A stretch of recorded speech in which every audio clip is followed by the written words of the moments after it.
देख रहे हैं P24 न्यूज, सदैव सच के साथ। नमस्कार भाइयों, मैं गौरव अग्रवाल, पुत्र श्री मोहनलाल अग्रवाल, लाल दरवाजा, कच्ची सड़क, मथुरा का कोरोना पॉजिटिव 8वें केस का जो मेरे पिताजी स्वयं हैं, उनकी रिपोर्ट पॉजिटिव आई है, उसके ऊपर मैं आपसे बात करना चाहता हूँ। जरा ध्यान से मेरी बात सुनिए। सभी लोगों से मेरी विनम्र निवेदन है, मेरी वीडियो को आगे तक भेजें, प्रशासन तक भेजें, चीज़ों को समझने की कोशिश करें। हम लोग पूर्णतः लॉकडाउन का पालन कर रहे थे। हम लोग जैसे आप सब लोग अपने घर से सब्जी लेने जाते थे, आप सब लोग अपने घरों से सामान लेने जाते थे, इसी तरीके से मेरे पिताजी भी सुबह सामान लेने जाते थे, पर हम लोग रोज नहीं जाते थे। सबको ये बात मालूम है, मेरे पिताजी 65 साल के हैं, पहली बात। दूसरी बात, वो जिस हमारे परिवार, जो हमारे भैया की फैक्ट्री है एक्सपर्ट बाथ फिटिंग, उसमें वो अकाउंटेंट थे, पर वो संपूर्णतः लॉकडाउन उन्होंने रखा। ना तो कहीं गए, सिर्फ फल और सब्जी के लिए गए। पर मैं इस पे बात नहीं करना चाहता आपसे, प्रॉब्लम कहीं और है। मेरे चाचा जी मिस्टर मुरारीलाल अग्रवाल, जो अग्रवाल रेस्टोरेंट पे मैनेजर हैं, वहाँ पर उनकी तबीयत खराब होती है 15 अप्रैल को। 14 अप्रैल से उनको रात को थोड़ी तकलीफ होनी शुरू हुई थी।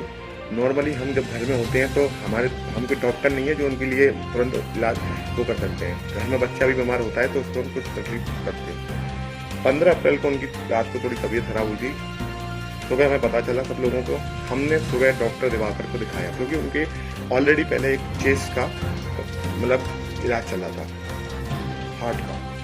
डॉक्टर दिवाकर ने उनका स्कैन किया, उनका एक्सरे किया एंड रेफर टू मेट्रो अस्पताल एंड जयपुर। आफ्टर दैट हम लोग जब उनको लेके निकल रहे थे, तो उनकी तकलीफें सांस लेने की बढ़ती जा रही थी, तो हमारे सामने सिर्फ एक ही ऑप्शन था कि नियति इज नियर अबाउट, सो हम लोग उनको एडमिट कर सकें।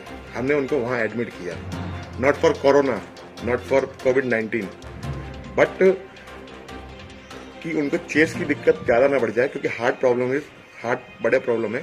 हमने उनको भर्ती किया। नियति प्रशासन वहां सब लोगों को सस्पेक्ट मान के वो काम करता था, मुझे उसमें कोई हर्ज नहीं है। हमने उनको उस पर सपोर्ट किया कि ठीक है सर, बट उनको सडनली आराम चाहिए और उनको केयर टेकिंग चाहिए हॉस्पिटलाइज की। उन्होंने उस तरीके से किया। उन्होंने अपने कोविड-19 जो वार्ड उन्होंने 4th फ्लोर पे बना रखे हैं, जो 90% लोग वहीं पे वो वहीं एडमिट कर रहे हैं। उसके बाद अपनी रिपोर्ट कराने के बाद वो दूसरे डिपार्टमेंट में नीचे लाते हैं। 3 दिन तक हम इंतजार करते गए, क्या हो रहा है। कोविड डिपार्टमेंट में उन्होंने जब एडमिट किया, वहां से उन्होंने हमारी रिपोर्ट कराई चाचा जी की, मिस्टर मुरारीलाल अग्रवाल जी की। तब तक मेरे पिताजी की तबीयत 17 अप्रैल तक कोई खराब नहीं थी। जब हमारे चाचा जी की तबीयत खराब हुई थी, तो हमारे पापा जी को थोड़ा सा धक्का लगा था, मोहनलाल अग्रवाल जी को। बहुत परेशान हो गए कि मेरे छोटे भाई की तबीयत बिगड़ गई है। और मेरे पिताजी इतने अवेयर थे, उनको ये लगा कि शायद कहीं ये किसी के टच में नहीं आ गया हो, और कहीं ये कोविड-19, उन्होंने इतनी बड़ी बात मुझसे भी बोली थी, कहीं बेटा इनको कोई ऐसी बात ना हो किसी के टच में आ गया। गवर्नमेंट, क्योंकि वो गवर्नमेंट के प्रति बहुत ईमानदार थे, हर चीज का पालन करते थे। मैंने कहा नहीं, कोई बात नहीं है। नियति प्रशासन ने हमको 2 दिन बाद 18 अप्रैल को नेगेटिव रिपोर्ट दी कोविड की करा के। हमारे घर में ये बात खुशी की लहर दौड़ गई कि हाँ, हम कोविड-19 में नहीं है। हमारे चाचा जी नहीं है, तो हमारे चाचा जी का सब नहीं है, तो फिर हमको ये लगा कि हमारे नहीं है। तब तक मेरे पिताजी की थोड़ी तबीयत उनकी भी खराब होने लग रही, उनको भी दिक्कत होने लगी, कमजोरी आने लग गई, थोड़ी तबीयत खराब होने लग गई। तो हमने कहा ये क्या हुआ, क्योंकि जब हमें ये विश्वास हुआ कि चाचा जी की तबीयत खराब नहीं है, तो पापा हमारे घर ऐसा कुछ है नहीं हमारे यहाँ पे, और नहीं तो औरों की भी, तो हमने थोड़ा ट्रीटमेंट उनको घर पे दिया। बोले ये आप दवाई लो, आप थोड़ा आराम करो। बोले नहीं, मुझे कमजोरी हो रही है। मेरे पिताजी को बीपी और शुगर दोनों थे। इसके बावजूद उन्होंने उसको कंट्रोल करने में थोड़ी दिक्कत रही, वो अपनी दवाई नहीं खा पाए, इसी उसमें कि चाचा जी की तबीयत खराब थी। 20 तारीख आते आते उनकी तबीयत खराब होने लग गई। मैं पूरा नियति प्रशासन का प्रोग्राम समझ गया था। अगर मैं उस एक दिन पहले रामकिशन मिशन हॉस्पिटल गया, वहां मेरे पिताजी को एडमिट नहीं किया गया। रामकिशन मिशन वृंदावन सुबह 8 बजे मैं उनको लेके गया, वहां एडमिट नहीं किया गया। वहां उनको सिर्फ सस्पेक्ट दिखा के बोले सर हम कुछ नहीं कर सकते, हमारे तो एडमिशन ही नहीं है, आप डिस्ट्रिक्ट हॉस्पिटल चले जाओ। डिस्ट्रिक्ट मैं वहां से 1200 रुपए की एम्बुलेंस करके डिस्ट्रिक्ट हॉस्पिटल गया, ऑक्सीजन लगा के उनका, मैं उनको एम्बुलेंस लगा के डिस्ट्रिक्ट गया। वहां से उन्होंने बोला नहीं इनको कोई दिक्कत नहीं है, इनको कुछ कमजोरी वगैरह हो गई है, हम इंजेक्शन दे देते हैं और इनको थोड़ा सा क्या मतलब वहम हो गया कुछ चीज का। मैंने कहा सर आप प्लीज इनको कोई अगर हो सके तो एडमिट करिए, अदरवाइज प्लीज करिए। नहीं कुछ नहीं है ये उन्होंने बोल के सीनियर डॉक्टर ने वहां पे इंजेक्शन लगा के उन्होंने कहा ठीक है आप निकल जाइए। हम वहां से अपने घर आ गए। हम घर पे हमने प्लानिंग करी कि नहीं ऐसा नहीं हो सकता कि अचानक से तबीयत बिगड़ी है तो कोई ना कोई मतलब कमजोरी आ रही है, चीजें आ रही है, तो कोई ना कोई मतलब हमें डर लगा। मैंने अपने अवेयरनेस से ऑनलाइन सारी चीजें निकाल के 20 तारीख की रात शाम को मैंने ऑनलाइन दिल्ली डॉक्टर से कंसल्ट करके कोविड-19 की जांच लिखवाई और कोविड-19 की अवेयर होके, मुझे किसी डॉक्टर ने नहीं बोला, आप ध्यान सुनिए, मुझे ना डिस्ट्रिक्ट हॉस्पिटल वालों ने बोला, ना मुझे केडी मेडिकल वालों ने बोला, ना मुझे आरके मिशन वालों ने बोला। यहाँ तीनों डॉक्टरों ने किसी ने मुझे नहीं बोला कि कोविड-19 के रिगार्डिंग कोई बात हो सकती है। तब भी मैंने इतना अवेयर होकर मैंने जांच कराई। 20 तारीख को मैंने उनके लिए अपॉइंटमेंट मतलब प्राइवेट लैब से लिया। 21 तारीख को सैंपल कलेक्ट करने आया, जब तक हमारे पिताजी सिर्फ कमजोरी महसूस कर रहे थे, सिर्फ कमजोरी। बाकी का नॉर्मली जो हम जो बीपी और शुगर की दवाई देते हैं वो दे रहे थे। शाम के बाद 21 तारीख को उनका घर पे टॉयलेट करने के लिए उठे, वो कमजोरी उनकी इतनी बढ़ गई वो गिर गए, उनके माथे पे स्ट्रेक आई, उनके माथे पे स्ट्रेक आई।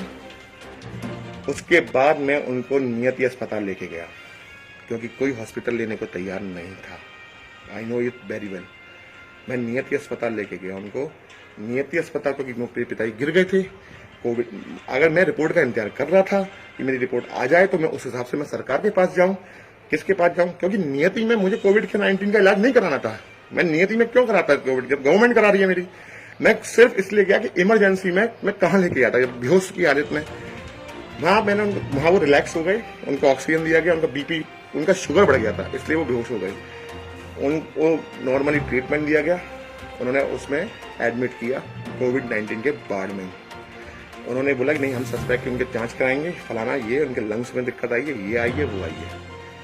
मैंने कहा ठीक है मैम कंटिन्यू योर ट्रीटमेंट, मुझे मालूम है कि मेरे पिताजी को कुछ नहीं होगा और कुछ नथिंग है। ये 21 तारीख तक सब चीजें नॉर्मल रही। 22 तारीख की सुबह मेरे पास LI DM ऑफिस से फोन आता है कि आपके पिताजी की जो प्राइवेट जांच कराई थी वो पॉजिटिव आई है।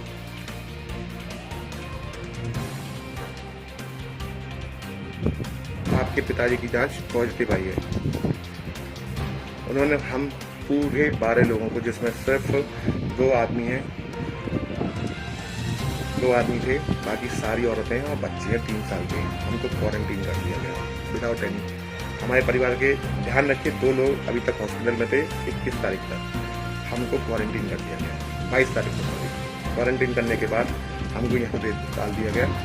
हम अभी अपने क्वारंटीन के बारे में कुछ नहीं बोलेंगे, पर उसके बाद की बात बताता हूँ। मैंने पिताजी को जब भर्ती किया था तो वो कोविड-19 के लिए नहीं किया था। फिर मैं आपको बता रहा हूँ, जब रिपोर्ट पॉजिटिव आ गई है, अगर हम कहीं इन्फेक्टेड हो गए हैं तो मैं गवर्नमेंट से हाथ जोड़ के प्रार्थना कर रहा हूँ कि उनका इलाज अपने अंडर कराया जाए, क्योंकि मैं इतना पैसा नियति प्रशासन को नहीं दे सकता हूँ और ना मैं नियति अस्पताल से गया। अगर नियति अस्पताल पहली जांच सही करके देता, मुझे ये बहुत ये है कि उनकी जांच क्यों गलत आई, इस पर मुझे थोड़ा संदेह है।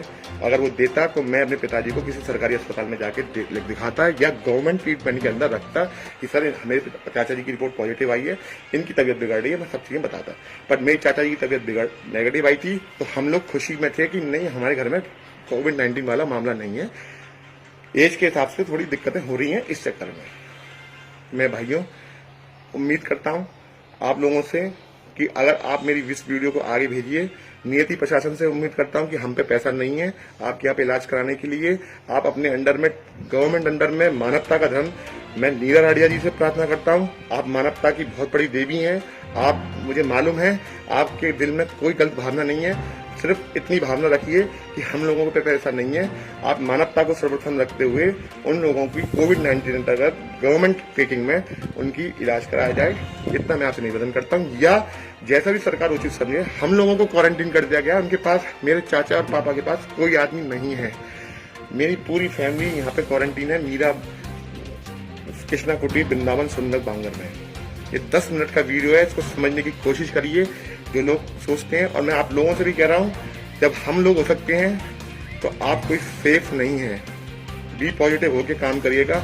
यहाँ पे भी सरकार जो सुविधा दे रही है उसको हम अच्छा ही कहेंगे, बुरा नहीं कहेंगे, पर बच्चों के लिए वो सुविधा अच्छी नहीं हो सकती है, इस बात में भी कुछ नहीं। हाथ जोड़ के प्रार्थना है नियति प्रशासन से, डीएम प्रशासन से, मथुरा के डीएम जी से, योगी जी से, मोदी जी से। अगर आप वाकई में मानवता को समझते हैं, चीजों को समझते हैं, तो इस चीज को भावना समझिए कि मेरे पिताजी अकाउंटेंट हैं, मेरे चाचा जी कैशियर हैं, उसको समझने की कोशिश करिए, इसको आगे बढ़ाइए। धन्यवाद।